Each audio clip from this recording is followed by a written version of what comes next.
to the Lost and Found podcast. This is your host, Amanda. I'm so excited to be here for our very first What Would a Wanderer Do? So on Wednesdays for the month of June in 2025, I'm trying this out to see what you guys think and if it works for just the general flow of this show and see how we like it. But as I explained in the previous episode, so what came out, it should be episode 83. It came out on Monday, June 9th. I explained that I'm trying out a new series. So Monday is your Monday mantra. Ideally, that'll start to become just a 5 to 10 minute episode to kickstart your week and get you ready and zoned in and hopefully helping you manifest and do whatever it is that you need to do to keep you focused on your goals and keep you centered and grounded in your purpose and make you feel empowered. Wednesday is when I would like to connect with a individual who listens to the show. So any listeners, community members, wanderers who are participating with the Lost and Found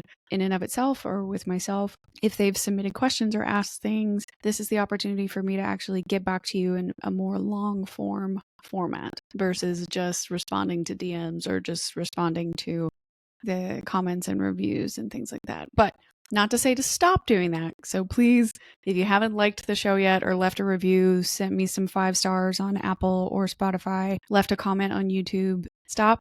Go do that right now. Come right back real quick. I'll wait for you. But today I have what feels, we're just sending it out in June and I got this email back in May, but I feel bad that it's taken me a while to get to it, but I wanted to still kind of hop on it because I think it's relatively new for the time of year and still relevant to what has just happened. So this was an email from, it sounds like a mother, so a woman, and she sent me an email kind of asking about, some advice for how to build her life after her kids have graduated, and that this is graduation season and everybody's moving on to different chapters, and she's moving on now to being a empty nester. And I thought this was super relevant because my niece and nephew just recently graduated from high school in Tennessee, and so we went with my sister to their graduation, and so I took a lot of notes while I was at that graduation. So I figured, this is timely still, and I am honored that someone would, 1, want to talk to me, but then 2, trust my opinion about any of this because I don't have kids. However, I think I can at least help you with what happened to me and what gave me insight about my own life and starting new chapters, and hopefully it'll help her. But if any of you listening have advice for this woman as well, please write in. Please send her some feedback. Let us know what you think of the episode and what you would do if you had been in her situation. And maybe if you're a parent who is also an empty nester or got used to that or had a difficult time transitioning into being an empty nester, maybe you can help her as well.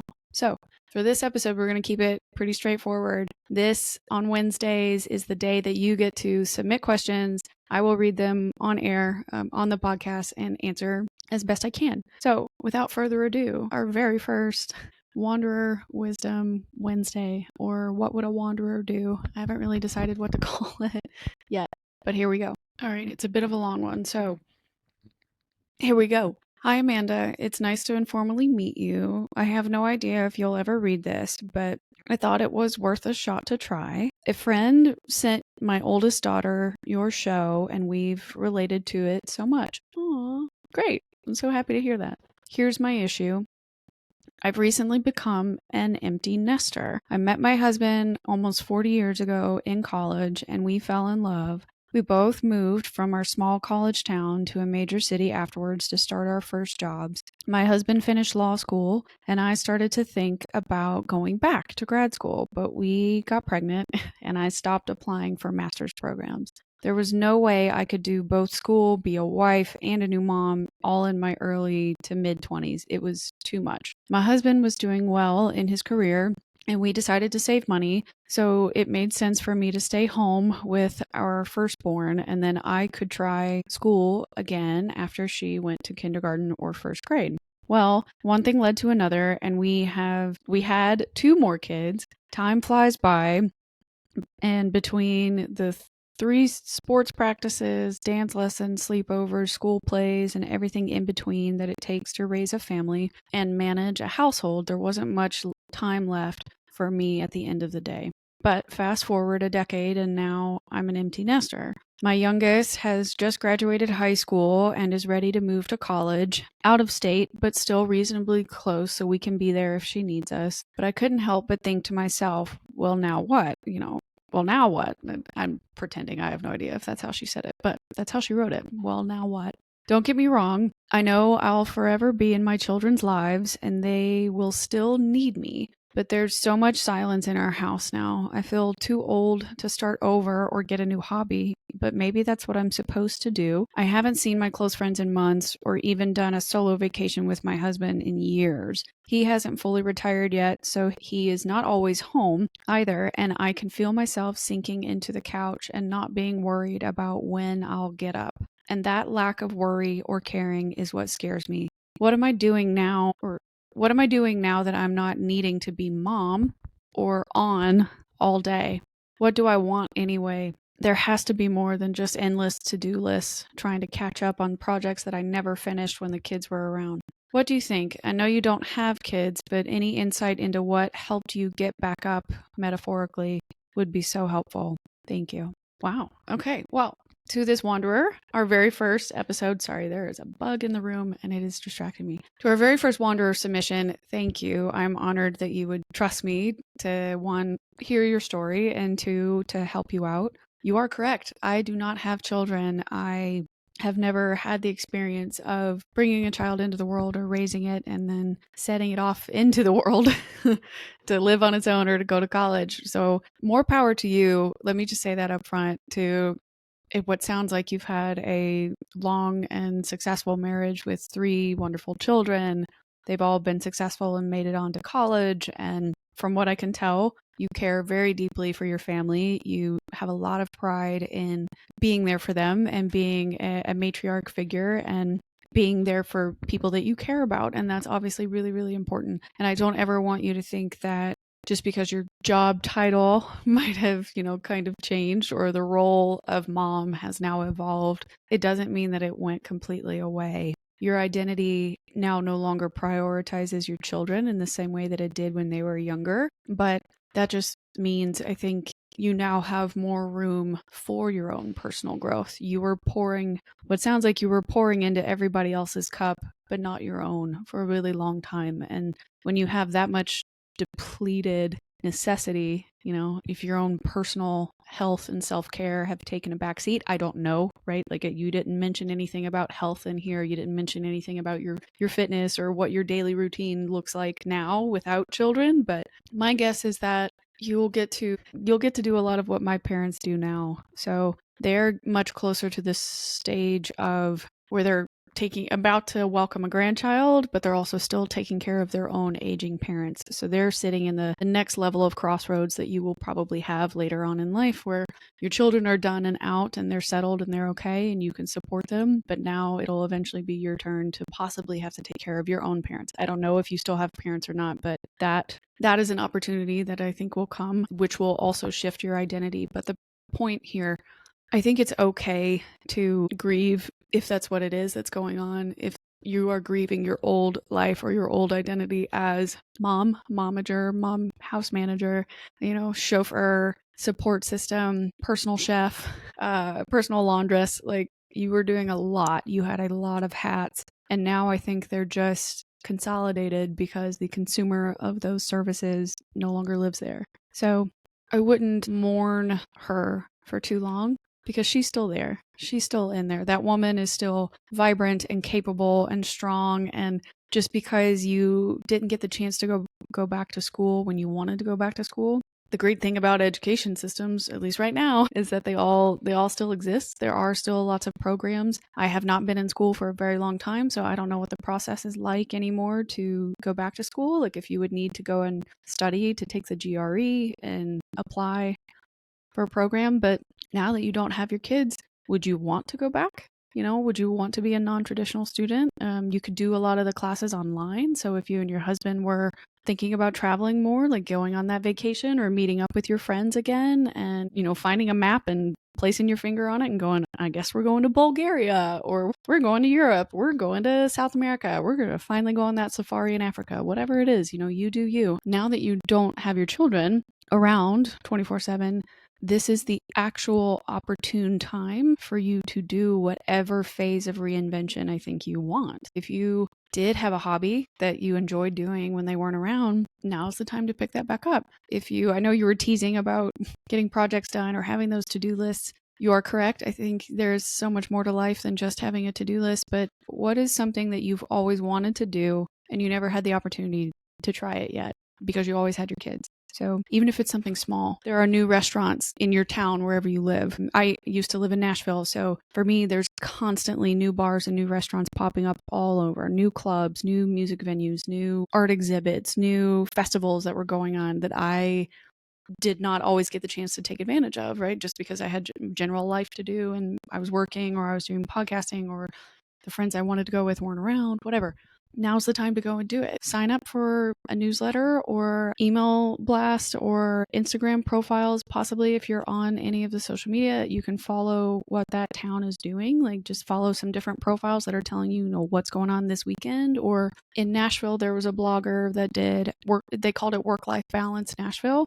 And so they would write their weekly email that would explain, here's all the things you can do after work in this town. And it would list off all the different neighborhoods, what was going on in each different place. You could, decide, I want to do the goat yoga and try the new coffee dispensary or whatever. I want to go to that baseball game. I didn't know that we were bringing in XYZ team to play, or I'm going to go to that soccer game. I'm going to do that hockey thing. Like I'm going to go to that concert venue, whatever. I would sign up for newsletters like that, get more involved in your community, try a bunch of stuff. Like even if you don't like it, you did once and you go, I would never do this again.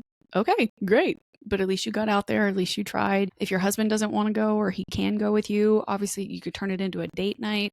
You could reconnect with each other because you have put your children first. I know that some married couples talk about that being a struggle for them. They put their children so far in front of everything else that not only do they forget about taking care of themselves, but they forget about, reconnecting and taking care of each other. And that the foundation of your family came from the relationship you had with your partner to begin with. And you don't want that to fall through the cracks. You don't want that foundation to break and crumble. And so I think now's your chance to date each other again. If you weren't, continuing that throughout the entire 40 years, also huge congrats to the 40 years. That's amazing. An incredible, incredible feat. But that's what I would think about. Do the home projects. I know you were teasing about it, those to-do lists, but I think you'll feel so much better. Do the home projects that you never got to do when the kids were around because they were always running around, breaking things, crashing into things, tearing things up. I know my mom did not get to live in the quote unquote dream house or her ideal dream house until well after my brother and I had moved out because we were always cutting and ripping and jumping and playing and drawing and doing all sorts of things and scratching her favorite things. And I now understand a little bit better. I have a whole lot more empathy for my mother. Not that I've had children yet, but I've had a dog and he has scratched or licked or cut or peed on or done any sorts of things, bit things that I loved, things that I was very proud of myself for buying. And I bought it for myself without thinking about the fact that I have a dog. And you can't, this is why we cannot have nice things. But you don't have any kids now, so you can invest in nice things for yourself. And they can even be small, right? Like if you didn't used to have your coffee in peace, now you can wake up and go to your kitchen or go to your local coffee shop, order a latte or a matcha, whatever it is that you drink, and sit down and have no one pulling on your leg, no one screaming your name, no one asking you where in the hell is the remote, no one telling you, you forgot to help me with my science project. It's due. I didn't read my book report. Now I have to I have to do a giant presentation on the grapes of wrath and I don't know anything about it. Like, not your problem. Not your problem. You now get to wake up, drink your coffee or your tea in the morning, go to your workout class, come home, work on your projects, plan a vacation, a romantic getaway with you and your husband, and live your life. It's a sad time, I'm sure, because your children mean so much to you, and it's heartwarming and heartbreaking, right? To see them grow up and move on, and like you remember what it felt like to move out of your home and go to college. You're now understanding why your parents were scared for you and why it was so tough on them when you left for school, and it's just coming full circle. And so I think maybe a lot of emotions are hitting you all at once, and that's okay. I think that's perfectly normal. It makes sense for what's happening in your life right now. But if you really are starting to feel yourself slip towards sadness rather than embracing all the opportunity that is standing before you. And again, you only gave me a snippet of your life. I don't know what your other responsibilities are. So if you have an elderly parent that you're taking care of, if you have health issues, or if you have other responsibilities in your town or things that you're doing, if you're a volunteer on a community somewhere, if you have a book club, like I don't know. So obviously you take whatever I'm saying with a grain of salt, but that is what I think makes the most sense for the letter that you wrote, or the email that you wrote technically. But for me, since you asked what did I do, or what helped me get off my metaphorical couch, or what helped me stop sinking into the abyss, the day that I decided to sit down and actually record an episode, it was one of those intuitive moments, which again, I don't know how many people believe in that, or believe in the talk of your intuition speaking to you in that kind of way. Some people hear a voice, some people have a gut feeling, some people pray, right? Like have conversational prayer. I just had the voice, and the voice basically told me, if you don't do something or find a way to talk about how you're feeling, who you are will cease to exist. And I got off the couch, metaphorically, I got off the couch out of desperation. I was sad, I was depressed, I was becoming a shell of who I used to be, or who I thought I was, right? Like the shedding of that old identity was a very difficult thing for me to deal with. I had lost so much of what used to be important to me that the idea of ceasing to exist at all. I'm not saying this to say that I was suicidal. I wasn't, but the essence of who I was under threat. And if I didn't do something, anything, it didn't have to be perfect, it didn't have to be good, it just needed to be something to crack me wide open. And so I started the podcast. I had already bought all the equipment months before, because I had tried to start a show. I think we called it the Traveling Trio or something like that. Single not dead females, which I still would love to do. I wish Courtney and Mary Kate would, if they'd be down for that still in the future. Maybe when I get famous enough off of this one. I'm just kidding. If I have more success with the Lost and Found, they might be interested in single not dead females, but that would also assume that we were all still single. I don't know. So anyway, I had bought the equipment for that show. We couldn't get it off the ground, and that's okay. Our good friend Mary Kate ended up moving, and so she had to pivot, and so I never did anything with it. And I was still technically, I think, federal at the time, or I had just recently moved away or something like that. Anyway, we didn't get it going, and so I already had the equipment, and when I heard that voice say, "You will cease to exist," that was kind of it. It clicked for me, like, do something, do anything. And I'm really proud of you, because if you wrote this letter, that was your moment. That was you realizing, hey, you're sinking further and further into this couch. If you sink too much or you sit too long, you will cease to exist, metaphorically, right? So I say more power to you, because one, you've already completed the hardest job in the world, which is raising children and bringing them to adulthood as survived adults. Congratulations on that. Two, you have sustained a romantic relationship for almost 40 years. That's a feat in and of itself. So congratulations to you on that. And three, you've already reached out for help when you knew that something was wrong. And it takes a whole lot of courage and a whole lot of vulnerability to share how you truly feel. So I'm really proud of you for not only going through all the sacrifices that it took to start and raise your family and be a foundation and the rock for them to help make everybody else around you successful. Now it is your turn. It is your turn to invest in yourself. It is your turn to take a risk on something. If you've never tried it before, if you want to go back to school, look up opportunities to go back to school. If it needs to be flexible, there are thousands and thousands of now accredited programs and schools you can do online, or certificates if you just want to, dip your toe in the water, maybe not a full master's yet. It's okay. There are lots of opportunities for people to do that. There are lots of opportunities for free training. So what if you want to pivot completely and try an industry you've never been involved in before? Shoot your shot, right? Or say you don't want to do that at all. Maybe you've always dreamed of becoming the next Chip and Joanna Gaines, and you want to flip houses, or you want to start a TikTok page about you baking sourdough. If that's your favorite thing that your kids made throughout their lives, teach other people how to make the recipes and see what happens. Like, I don't know. The sky's the limit, quite honestly. I know it feels terrifying because you think, oh my gosh, I've never had so much opportunity in front of me before. What do I do? How do I pick something? Pick anything. Just try it out. See what happens. If you like it, keep it. If you don't like it, toss it. That's the coolest part, right? About having personal agency. You get to try and keep and go for whatever makes sense for you at the time.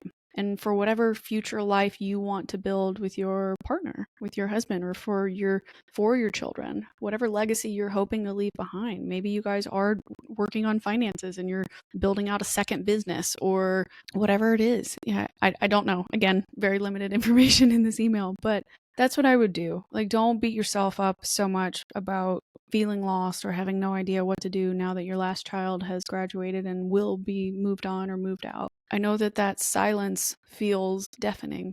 That silence feels loud, but that silence will only become all-consuming if you let it. And it's terrifying to sit with your own thoughts if you haven't done that in a long time. But that's where I would start. Acknowledge, what you've accomplished so far and accept the gratitude, and hopefully your family is grateful and appreciative for everything that you've done for them. But now it's your turn to go out and try something else.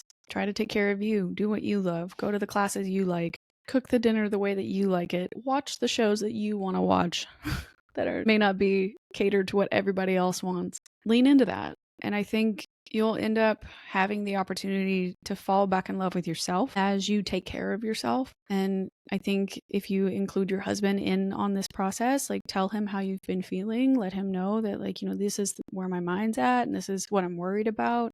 But here are the things that I'm going to do to address it. I'm sure you wouldn't have a 40-year marriage if you hadn't figured out how to communicate your wants and your needs with each other, and not just coming to him with complaints, but trying to come to him with, this is my problem, this is what I'm worried about, and here's what I think I need to do to address it. And hopefully he is supportive of whatever solution it is that you're thinking of. But that's what I would go for. And what you're feeling is completely normal. If there's other women's groups, or I don't know if you were close with any of your other children's friends, mothers, I don't know if any of those women are close with you or not, but they'll be going through the exact same things, the exact same feelings if that was their last child as well. Lean into those groups. Find a book club. Find other like-minded women who are going through similar life stages as you are. Leaning on that community helps. I don't have a whole lot of other podcasters. I'm the only one in my family, as far as I know, that's doing anything major with content creation.